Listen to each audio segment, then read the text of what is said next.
Allahu Akbar, Allahu Akbar, Allahu Akbar. La ilaha illallah, Allahu Akbar, Allahu Akbar, walillahil hamd. Allahu Akbar, Allahu Akbar, Allahu Akbar. La ilaha illallah, Allahu Akbar, Allahu Akbar, walillahil hamd. Allahu Akbar, Allahu Akbar, Allahu Akbar. La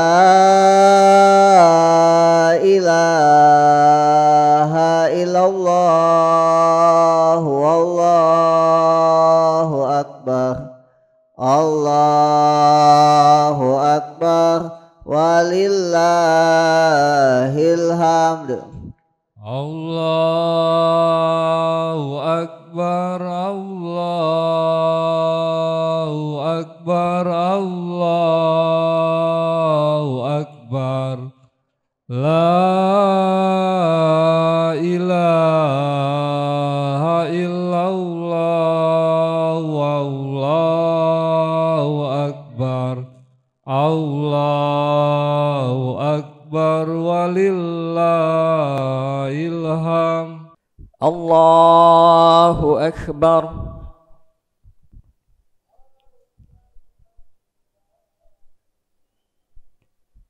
Allahu Akbar.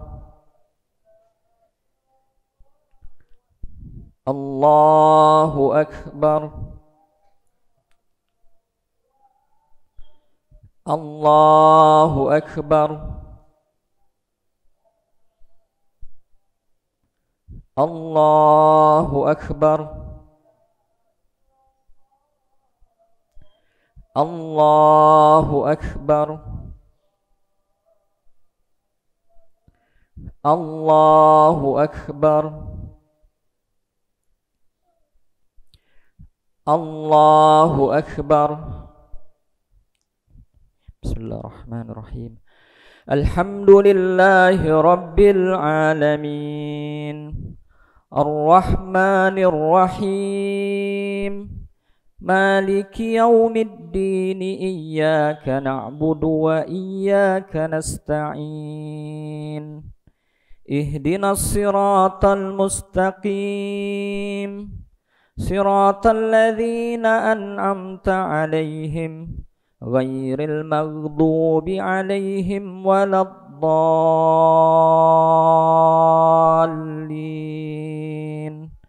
Amin.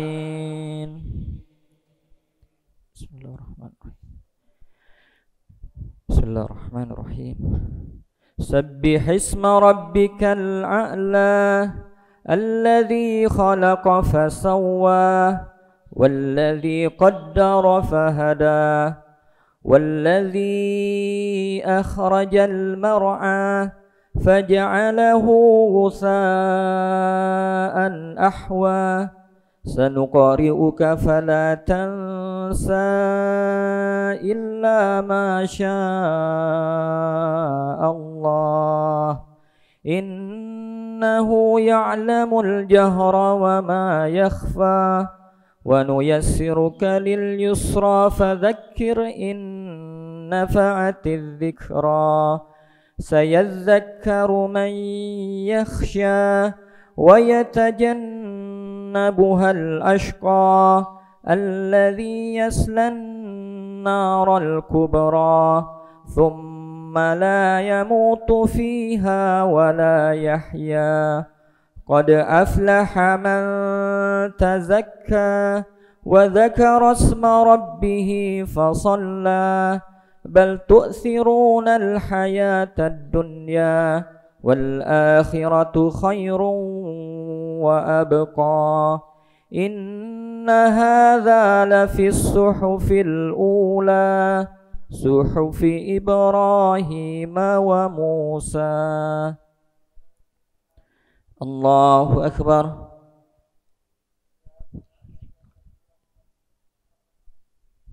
سمع الله لمن حمده.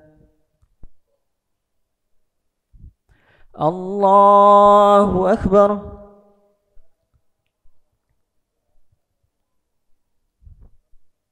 الله أكبر. الله أكبر.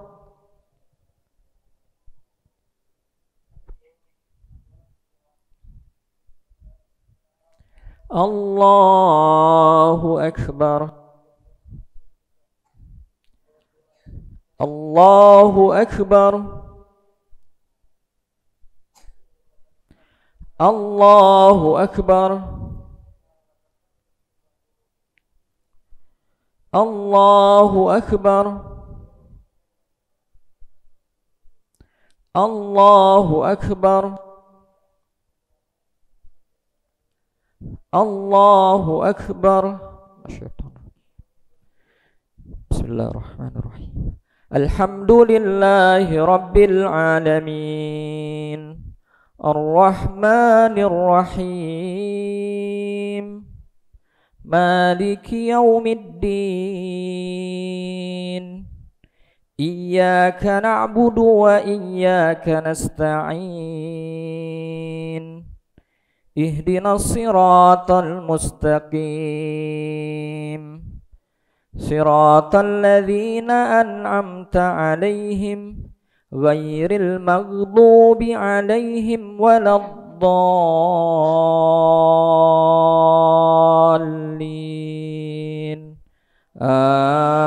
آمين. بسم الله الرحمن الرحيم.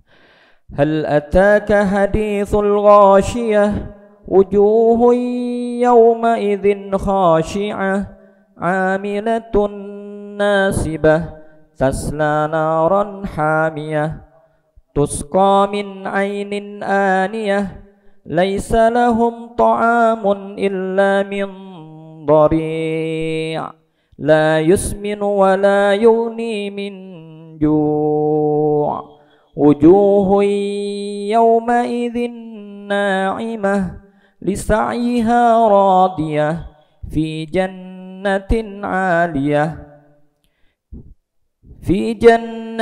عالية لا تسمع فيها لاغية فيها عين جارية فيها سرر مرفوعة وأكواب موضوعة ونمارق مسفوفة وزرابي مبثوثة أفلا ينظرون إلى الإبل كيف خلقت وإلى السماء كيف رفعت وإلى الجبال كيف نصبت وإلى الأرض كيف سطحت فذكر إنما أنت مذكر لست عليهم بمسيطر إلا من تولى وكفر فيعذبه الله العذاب الأكبر إن إلينا إيابهم ثم إن علينا حسابهم. الله أكبر.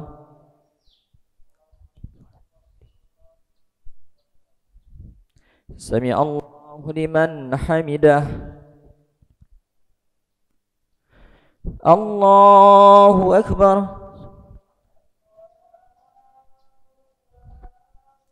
الله أكبر. الله أكبر.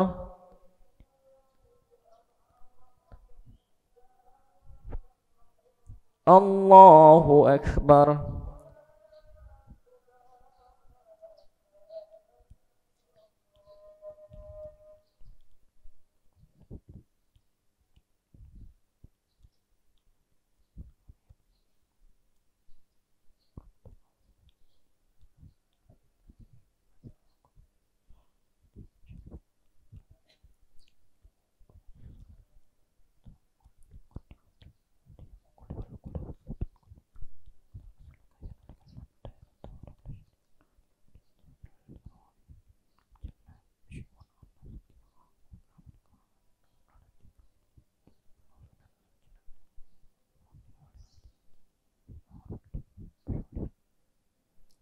Assalamualaikum warahmatullahi. Assalamualaikum warahmatullahi.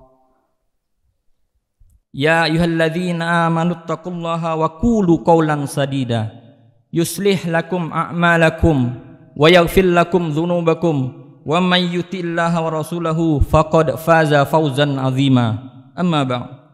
Fa inna asdaqal hadithi kitabullah wa khairal huda huda Muhammad wa syarrul umuri muhdatsatuha wa kullu muhdatsatin bid'ah wa kullu bid'atin dhalalah wa kullu dhalalatin finnar. Allahu akbar. Allahu akbar. Allahu akbar. La ilaha illallah wallahu akbar. Allahu akbar walillahil hamd. Jamaah salat Idul Adha yang semoga dirahmati Allah. Hari raya Idul Adha merupakan hari raya bagi umat Islam selain hari raya Idul Fitri. Hari di mana umat Islam yang berada di Masjidil Haram saat ini melaksanakan ibadah haji. Hari di mana berbagi kebahagiaan di antara kaum muslimin. Dan yang paling berkesan adalah saat penyembelihan hewan kurban. Umat Islam bergotong royong, saling membantu satu sama lain. Hal ini terlihat ketika penyembelihan dimulai hingga pembagian daging hasil sembelihan. Tidak ada ibadah yang disyariatkan oleh Allah di dalam agama Islam melainkan terdapat di dalamnya kebaikan dalam urusan dunia maupun akhirat. Dan di antara ibadah tersebut adalah berkurban. Tidak ada ibadah lagi yang lebih Allah syariatkan sebagaimana ibadah kurban tadi.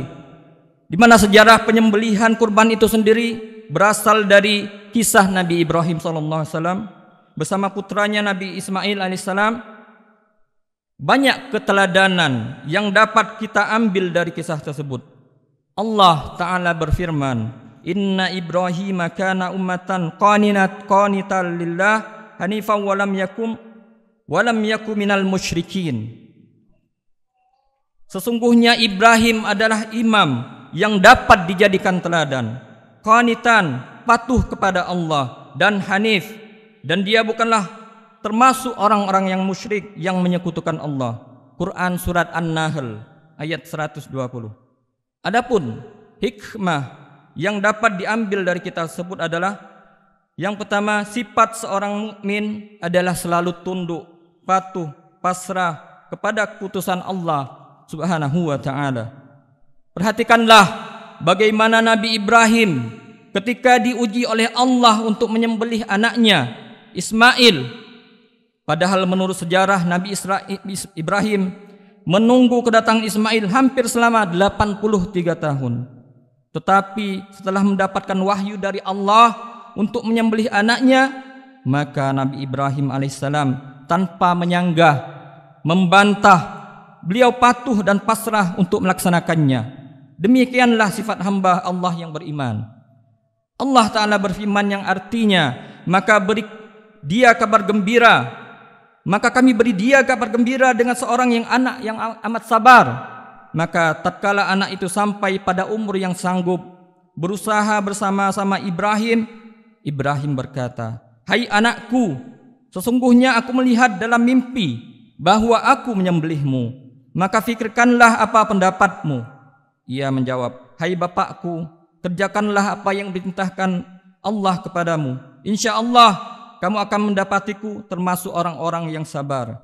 Tatkala keduanya telah berserah diri dan Ibrahim membaringkan anaknya di atas pelipisnya, nyatalah kesabaran keduanya. Dan kami panggillah dia, Hai Ibrahim, sesungguhnya kamu telah membenarkan mimpi itu. Sesungguhnya demikianlah kami memberikan balasan kepada orang-orang yang berbuat baik. Sesungguhnya ini benar-benar suatu ujian yang nyata.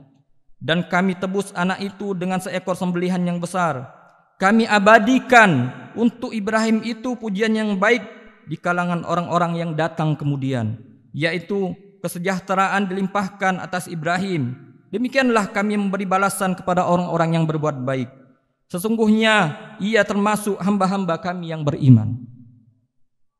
Perhatikanlah bagaimana Allah mengakhiri ayat-ayat ini dengan menyebutkan bahwa Nabi Ibrahim adalah termasuk hamba kami yang beriman.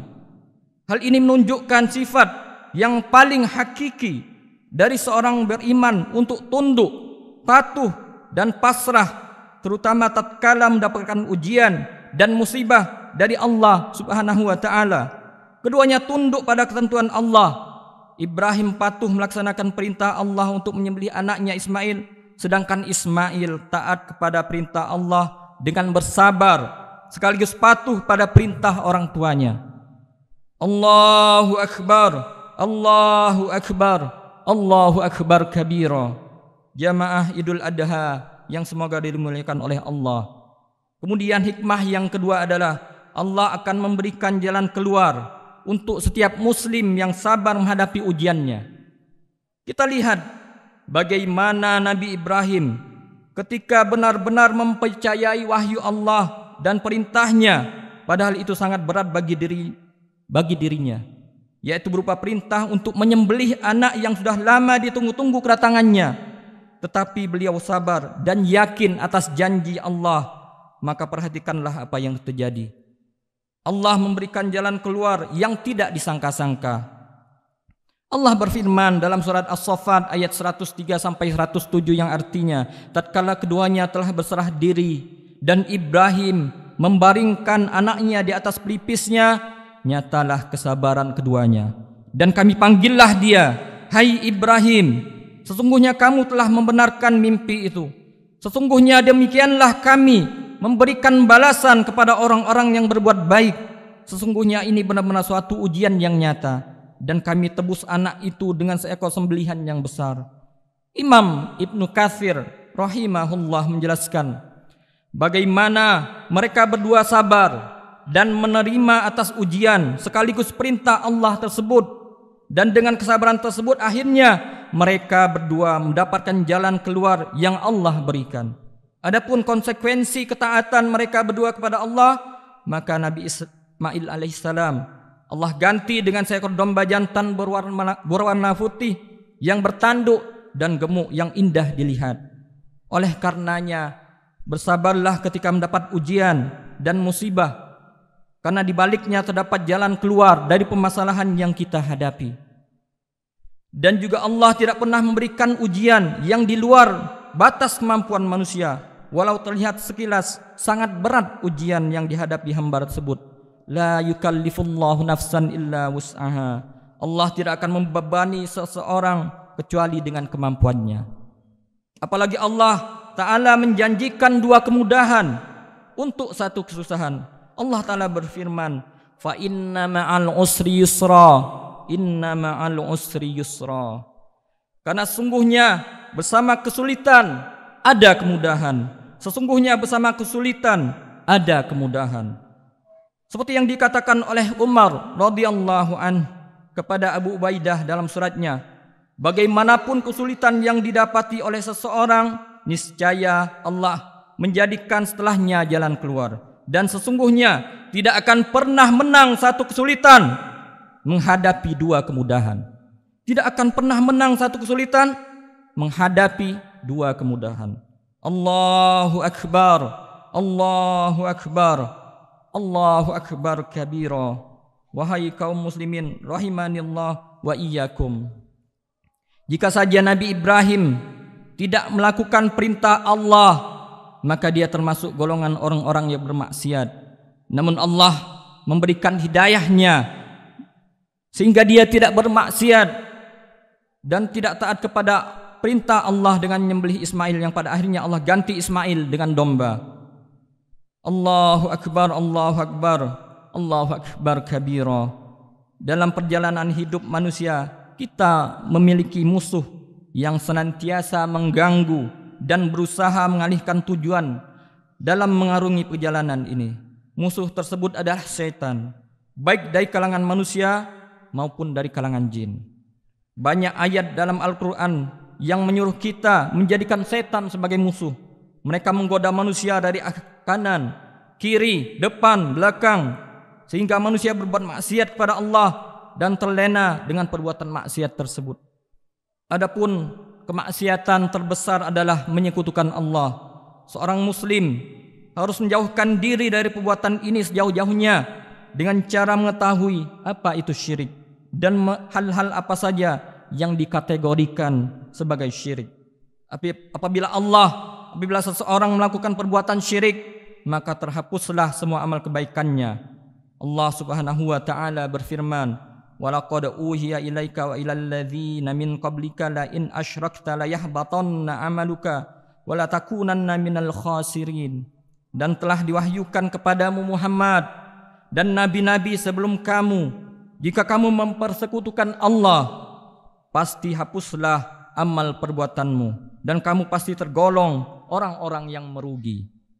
Nabi SAW pernah berkisah kepada sahabat tentang kesyirikan.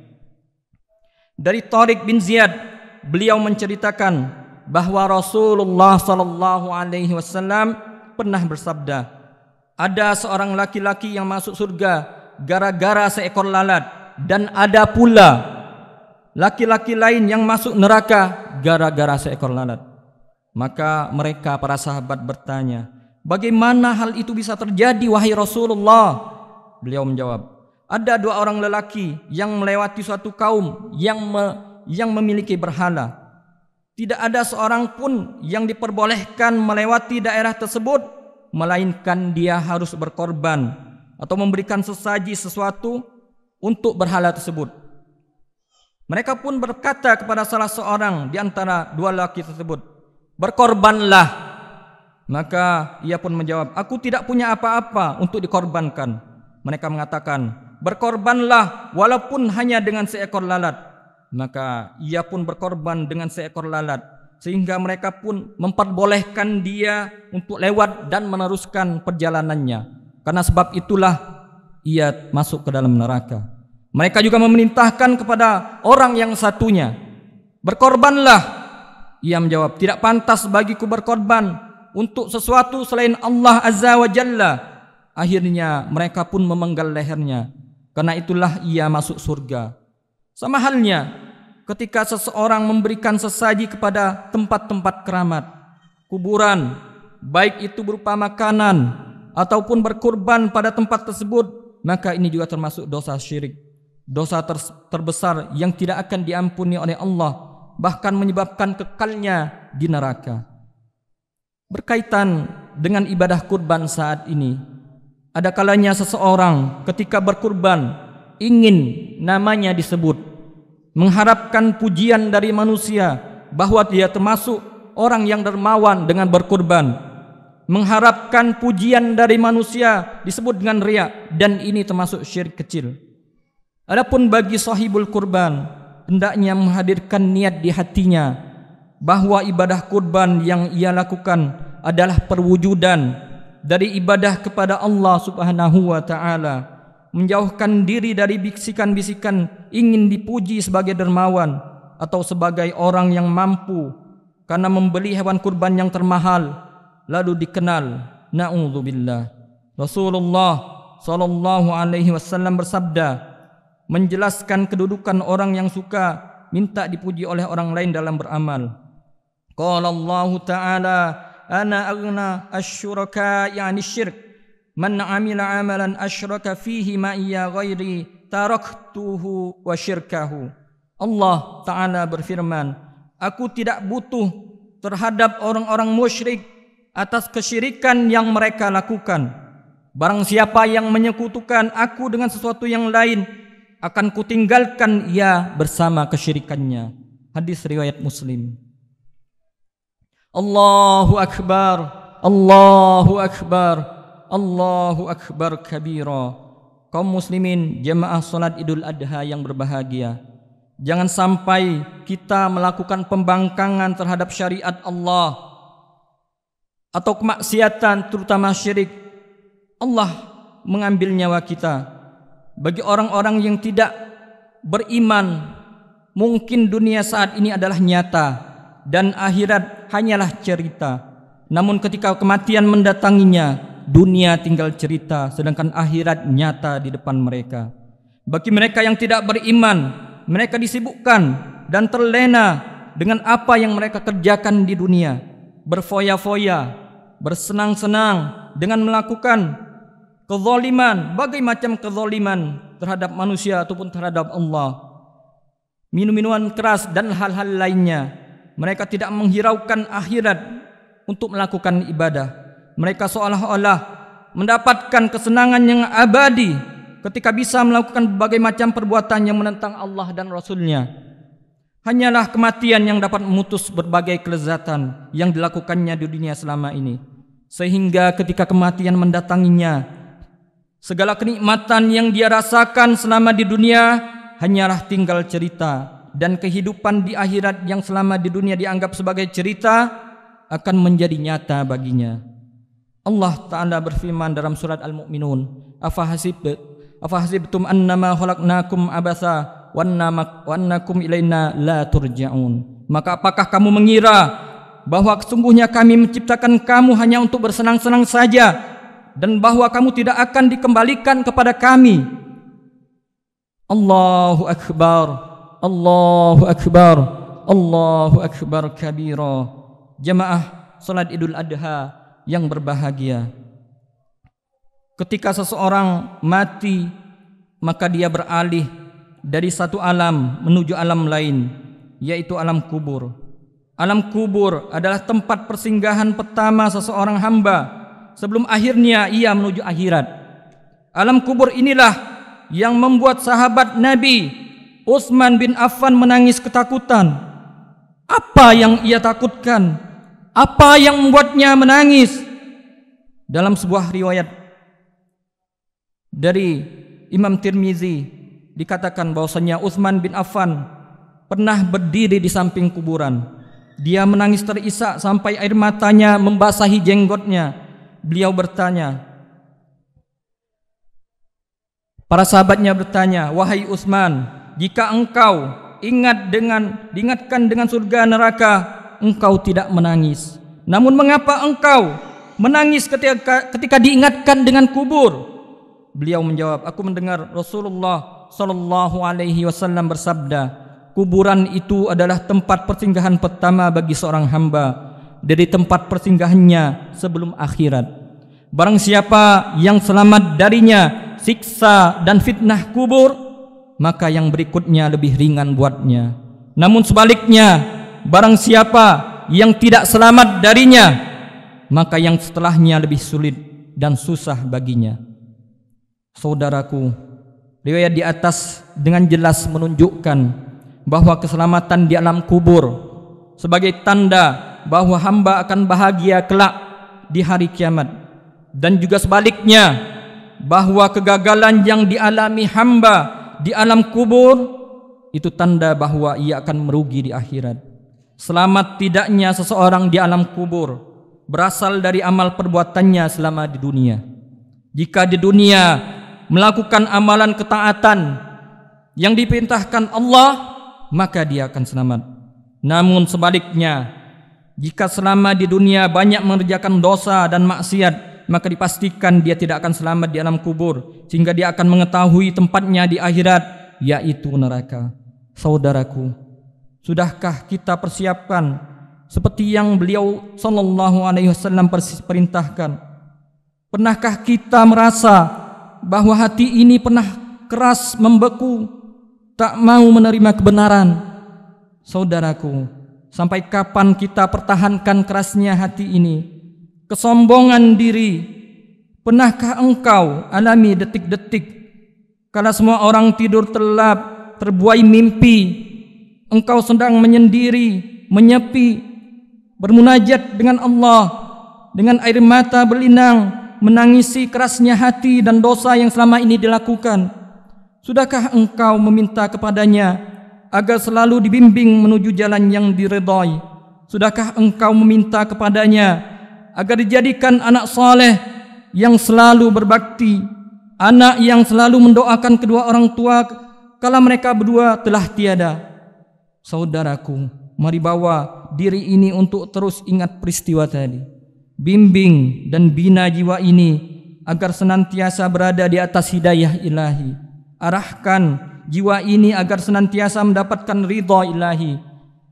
dengan banyak mengingat mati, itu berarti kita sudah bisa diarahkan diri agar terus mawas diri dan menyiapkan segala sesuatu sedini mungkin. Siapkan perbekalan yang nantinya kita jadikan modal menghadap Sang Hakim yang Maha Adil lagi bijaksana. Tatkala semua amal akan ditanya, ditimbang dan diminta pertanggungjawabannya. Allah Azza wa Jalla sudah ingatkan kita akan hal itu dengan firman-Nya. Ya ayyuhalladzina amanu taqullaha wal tanzur nafsum ma qaddamat lighad wattaqullaha innallaha khabirum bima ta'malun. Hai orang-orang yang beriman, bertakwalah kepada Allah dan hendaklah setiap diri memperhatikan apa yang telah diperbuatnya untuk hari esok, yaitu hari akhirat. Quran surat Al-Hasyr. Allahu akbar, Allahu akbar, Allahu akbar kabira. Jamaah salat Id yang dirahmati Allah, saudara-saudaraku seiman seakidah, detik-detik itu pasti menghampiri kita. Maka sudah menjadi kewajiban kita untuk memperbanyak taubat kepada Allah Azza wa Jalla dan untuk melakukan amal saleh. Setiap kita ingin mendapatkan akhir yang baik, husnul khatimah, dan berharap mendapat panggilan yang indah kala ajal tiba dan malaikat maut menjemput. Menjadi jiwa yang ridha pada Allah dan diridhai Allah di dunia dan akhirat. Seruan itu menjadi idaman setiap insan yang beriman. Panggilan yang memberi ketenangan dan kebahagiaan sebagaimana firman-Nya, ya ayyuhan nafsul mutmainnah irji'i ila rabbiki radiyatan mardiyah fadkhuli fi ibadi wadkhuli jannati. Hai jiwa yang tenang, kembalilah kepada Tuhanmu dengan hati yang puas lagi diridhoinya. Maka masuklah ke dalam jamaah hamba-hambaku, masuklah ke dalam syurgaku. Saudaraku, semoga kita senantiasa bisa memulai sesuatu dengan kebaikan dan mengakhirinya dengan kebaikan pula. Innamal a'malu bil khawatim. Sungguhnya setiap amal itu tergantung dari akhirnya. Ada perkataan dari Ibnu Katsir yang menyebutkan man asya ala syai' mata alaih. Man asya ala syai' mata alaih. Barang siapa yang memiliki suatu kebiasaan, maka Allah akan wafatkan dia sesuai dengan kebiasaannya tersebut. Barang siapa yang memiliki suatu kebiasaan, maka Allah akan wafatkan dia sesuai dengan kebiasaannya tersebut. Jamaah salat Idul Adha yang dirahmati Allah, biasakanlah kita untuk melakukan kebaikan, karena bisa jadi Allah akan mengambil nyawa kita ketika melakukan kebiasaan baik tersebut. Dan ketika wafat dalam keadaan tersebut, maka keadaan husnul khotimahlah dan surgalah yang kita dapatkan. Namun jika kita terbiasa melakukan keburukan, maksiat dan kezaliman, bisa jadi Allah dengan mudahnya menarik ruh dari jasad kita pada saat melakukan keburukan tersebut, sehingga su'ul khotimahlah yang didapat dan nerakalah tempat kembalinya kelak di akhirat.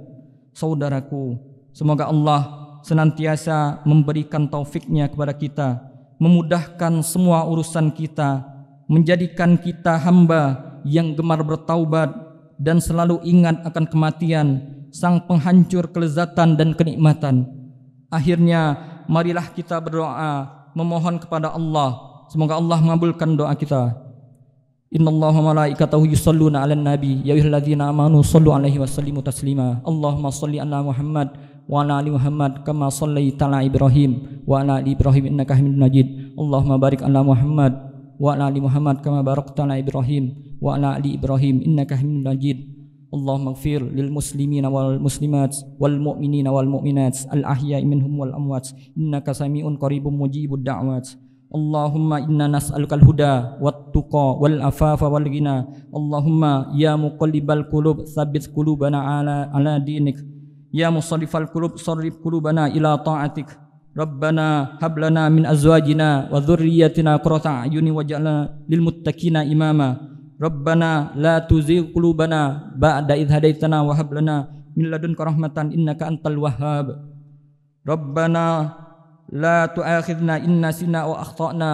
Rabbana wa la tahmil alaina isran kama hamaltahu 'alal ladzina min qablina. Rabbana wa la tuhammilna ma la taqata lana bih wa'fu 'anna waghfir lana warhamna anta maulana fansurna 'alal qaumil kafirin. Rabbana atina fid dunya hasanah wa fil akhirati hasanah wa qina adzabannar. Subhana rabbika rabbil izzati amma yasifun wa salamun 'alal mursalin walhamdulillahi rabbil alamin. Wassalamualaikum warahmatullahi wabarakatuh.